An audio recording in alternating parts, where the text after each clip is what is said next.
Truth of the matter is, nothing has changed. As many people came, 28% increase in children to the border in my administration, 31% in the last year in 2019 before the pandemic in the Trump administration. It happens every single solitary year. There is a significant increase in the number of people coming to the border in the winter months of January, February, March. It happens every year.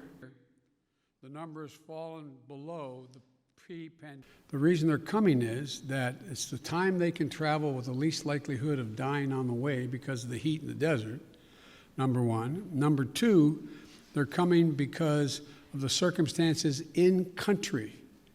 In country.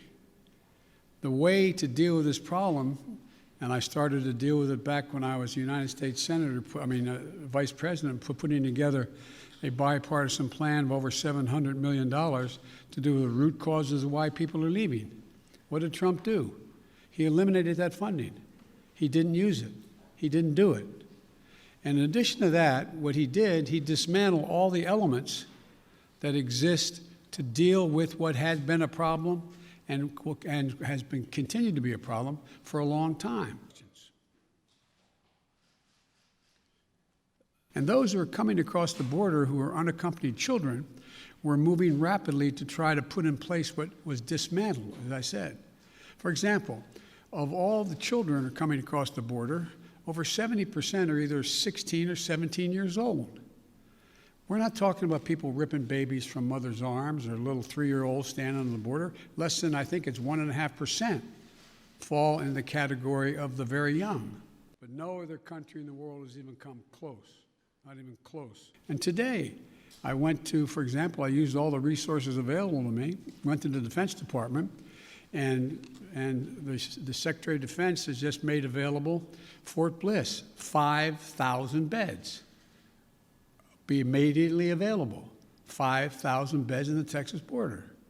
So we're building back up the capacity that should have been maintained and built upon, that Trump dismantled. It's going to take time.